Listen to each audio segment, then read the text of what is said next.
இருக்கீங்க எல்லாரும்? தீபாவளி ஸ்வீட்ஸ் எல்லாம் பண்ண ஆரம்பிச்சாச்சா? நானும் பண்ணேன், ஒன்றுனா போடுறேன் உங்களுக்கு. அதை பார்த்து பண்ணுங்க நீங்களும். எனக்கு தெரிஞ்ச அளவு உங்களுக்கு சொல்லிக் கொடுக்குறேன். நீங்களும் பண்ணிவிட்டு எனக்கு டேஸ்ட்டு சொல்லுங்கள். இன்றைக்கி வந்து 3 இன்க்ரீடியன்ட்ஸ் போட்ட ட்ரெடிஷ்னல் பாலக்காட் மாமே மைசூர் பாக் பண்ணி பார்க்கலாம். காமிக்கிறேன் உங்களுக்கு என்னெல்லாம் வேணும்னு சொல்லிட்டு. அப்புறம் பண்ணுறத காமிக்கிறேன். நீங்களும் பண்ணுங்க, எனக்கு ஃபீட்பேக் கொடுங்க. உங்களுக்கெல்லாம் என்னோட அட்வான்ஸ் தீபாவளி வாழ்த்துக்கள். வெறும் 3 இன்க்ரீடியண்டா? ஆமாம், வெறும் 3 இன்க்ரீடியன்ஸ் தான். வேற ஒன்றும் கிடையாது. சீக்கிரம் பண்ணிடலாமோ? சீக்கிரம் பண்ணிடலாம்.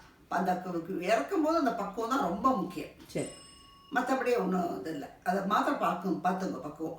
கொஞ்சம் யாரும் டிஸ்டர்பன்ஸ் இல்லாத பண்ணி இறக்குற சமயத்தில் இருந்தாக்க நல்லாயிருக்கும்.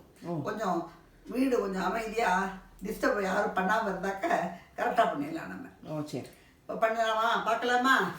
இப்போது இந்த மெஷரிங் கப்பாலனா இது வந்து 250 ml.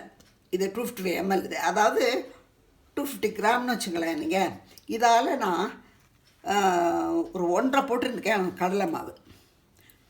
1 போட்டு ஒரு 1/2 போட்டுருக்கேன் கடலை மாவு. அதுக்கு சர்க்கரை வந்து 2.5 போட்டுருக்கேன். இதால் 2 போட்டுட்டு அப்புறம் ஒரு 1/2 போட்டுருக்கேன் சர்க்கரை.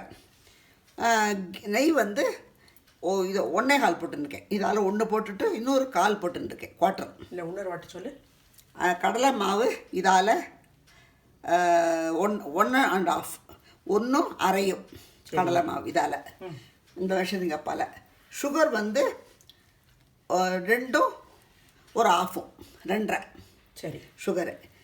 கீ வந்து 1.5, 1.5 போட்டுருக்கேன்.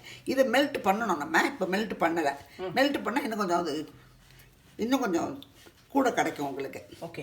இப்போ வந்து இதை எப்படி பண்ணுறதுன்னு நம்ம பார்ப்போம். கெட்டி நெய் வந்து 1.25. ஆமாம், 1.5 எடுத்துருக்கேன். இது வந்து நம்ம உருக்கணும், மெல்ட் பண்ணணும். ஓகே. ஹீட்டாக தான் ஊற்றணும்.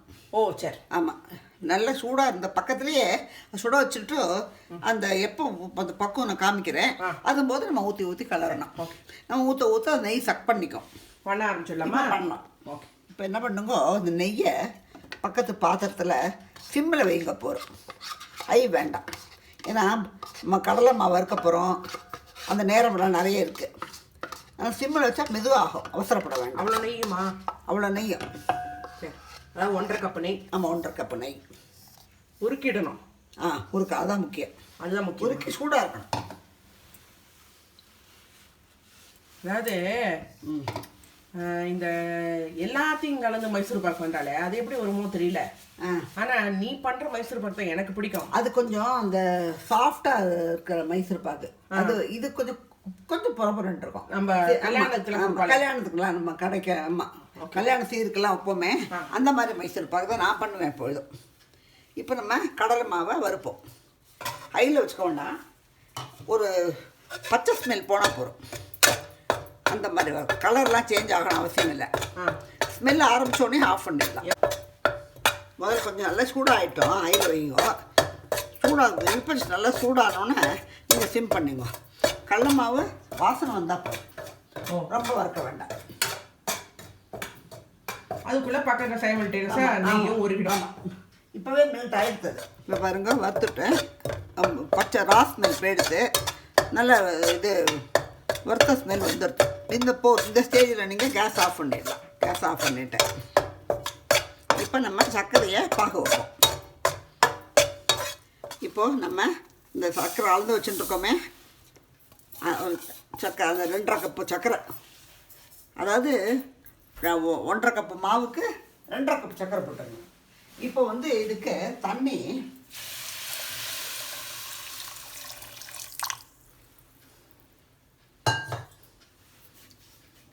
அளவு இருக்கா? அளவில்லை. இப்போது வந்து இப்படி கையை விட்டு பார்த்தோம்னாக்க அந்த சர்க்கரைக்கு மேலே தண்ணி ஒரு விறக்கடை இருக்கணும். விறக்கடைன்னு சொல்லுவோம் இது நம்ம. அது இருக்கணும். ஃபிங்கரில் இருக்கிற ஃபஸ்ட்டு லைன். ஆமாம், ஃபஸ்ட்டு லைன் வரைக்கும். ஓகே. இப்போ வந்து சர்க்கரை கரைஞ்சி கொதிக்க ஆரம்பிக்கணும். அப்போ கொதிக்கட்டும், பார்க்கலாம். ஓகே. பாருங்க, சர்க்கரை கரைஞ்சி கொதிச்சுடுத்து. இப்போ நிற்கிறது பற்றியெல்லாம் லைன் வந்து நிற்கிறது. இதுதான் கணக்கு உங்களுக்கு. அப்படியே நிற்கணும். இதுதான் கணக்கு. இப்போ இந்த பக்குவத்தில் கேஸை சின்னது பண்ணிட்டு கடலை மாவை கொஞ்சம் கொஞ்சமாக கொட்டி அளவிடும். உப்புமா கலர்ற மாதிரி. ஆமாம், சும்மா கட்டி இருந்துட்டுன்னு கவலைப்பட வேண்டாம். அதுக்கு கலராக எல்லாம் சரியாக போயிடும். நல்லா ஆயமாக பெரிய எலுப்பு சட்டி எடுத்துட்டேன்னாக்க உங்களுக்கு நல்ல கை கலர்றதுக்கு சௌகரியமாக இருக்கும். இப்போது பாருங்கள், எல்லாம் சேர்ந்து வந்துடுச்சு. இப்போ நம்ம நெய்யை பக்கத்தில் மெல்ட் பண்ணி வச்சுருக்கோம் இல்லையா, இந்த நெய்யை கொஞ்சம் கொஞ்சமாக ஊற்றணும். இப்போ இந்த நெய்யை ஊற்றுங்க. ஃபுல்லாக ஊற்ற வேண்டாம், கொஞ்சம் எண்ணெய் இலக்கிட்டு மறுபடியும் ஊற்றலாம். ஒருக்கி வச்சுருக்க நெய். ஆமாம், மெல்ட் பண்ணி வச்சுருக்க நெய். இந்த மாதிரி நெய்யை ஊற்றிட்டு இழக்கும் போது நிதானமாக இழக்கணும், இல்லைன்னா நெய் சூடாக உங்கள் மேலே தெரிச்சிடும். எல்லா நெய்யும் சப் பண்ணி எடுத்து, அதனால் மறுபடியும் இன்னும் கொஞ்சம் நெய்யை ஊற்றிடலாம். நீங்கள் மெதுவாக இழக்கும் போது மாத்திரம் நெய்யை ஊற்றிட்டு இழக்கும் போது அது இதோட சேர்ந்து ஆகிற வரைக்கும் கொஞ்சம் மெதுவாக இழக்கணும். இல்லைன்னா டக்குன்னு மேலே தெரிச்சுடுத்துனா புள்ளி போயிடும். எல்லாம் உன்னிச்சு ஆகிற வரைக்கும் நல்லா இழக்குங்க, கை விடாதுக்கு. நிறைய பண்ணுற பட்சத்தில் 2 தடவையாக பண்ணிக்கலாம். ஆமாம், இழக்கிறது கஷ்டம்னாக்க 2 தடவையாக பண்ணிக்கலாம். இது பாருங்க, புறந்து பாருங்க, பாத்திரத்தில் ஒட்டாத வந்துடுது. இந்த பக்கம் தான் பாத்திரத்தை ஒட்டவே இல்லை பார்த்தீங்களா, இந்த பக்குவத்தில் நீங்கள் கொட்டிடுங்க. நெய் தடவின தட்டில் கொட்டிடுங்க. இப்போது நம்ம இதை கொட்டிட்டோம். இப்போ என்ன பண்ணுறோம், இந்த ஆளை நல்லா இது பண்ணிவிடுங்க. ஸ்ட்ரைட் பண்ணிடணும். ஆமாம், ஸ்ட்ரைட் பண்ணிடணும். அது ஈவனாக. மேலே அப்படி பண்ணலைனாக்க இதுவாக இருக்கும், அதாவது ஈவனாக இருக்கும். ஒரு மாதிரி லெவலாக தெரியணும் உனக்கு நம்மளுக்கு. சாஃப்டாக. ஆமாம், சாஃப்டாக. சூடோடையே கீர் போட்டுவிடுங்க, கோடு போட்டுவிடுங்க. எடுக்கும்போது கொஞ்சம் ஆறட்டும், அவசரம் இல்லை. இப்போ நம்ம பில்லையும் போட்டுடலாம்.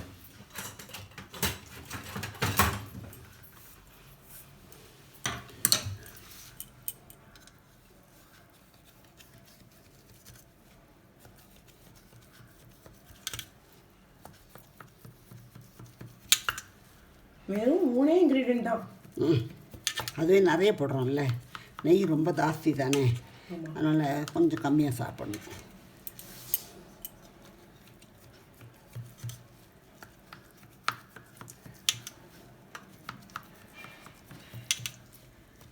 இப்போ போட்டாச்சு, கீர் போட்டாச்சு.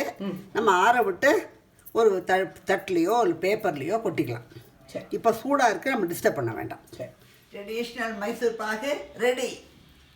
நான் சொன்னபடி அதே மாதிரி ஃபாலோ பண்ணுங்க. இன்க்ரீடியன்ஸு இந்த ஒரு 50 பீசஸ் போடுறதுக்கு 1/2 hour ஆகும், அந்த அவ்வளோ குவான்டிட்டி பண்ணுறதுக்கு. அதுக்கு மேலே டைமே இல்லை. 1/2 மணி நேரத்தில் நீங்கள் பண்ணி முடிச்சிடலாம். சாஃப்டாகவும் இருக்கும், அதே நேரத்தில் பரபரன்னும் இருக்கும். அதனால மல்டி இது 3 இன்க்ரீடியன்ஸ். ஆமாம், 3 இன்க்ரீடியன்ஸ் தான். நெய்யை நல்லா ஒரு சூடான நெய் எடுத்துங்கோ. இந்த சர்க்கரை பாகு ரொம்ப பக்குவம் முக்கியம். அப்புறம் அந்த இறக்கும்போது அது ஒட்டாமல் அந்த இப்படி பண்ணும்போது கரண்டியால் சவுண்டு கேட்கணும். அதுதான் நம்மளுக்கு ஆயிடுத்துங்கிறதுக்கு அது சிம்டம்ஸ். ஸோ இந்த வாட்டி உன்னோட மாதிரி பண்ணுவா. ஆமாம், பண்ணுங்கோ, சாப்பிடுங்கோ, தீபாவளி என்ஜாய் பண்ணுங்கோ. எனக்கு ஃபீட்பேக் கொடுங்கோ. உங்களோட சப்போர்ட் எனக்கு வேணும் எப்பொழுதும். சப்ஸ்கிரைப் பண்ணுங்கோ. நிறைய உங்கள் ஃப்ரெண்ட்ஸுக்கெல்லாம் சொல்லுங்கோ. எல்லாரையும் பார்க்க சொல்லுங்க, எனக்கு ஃபீட்பேக் கொடுங்க. பாய்.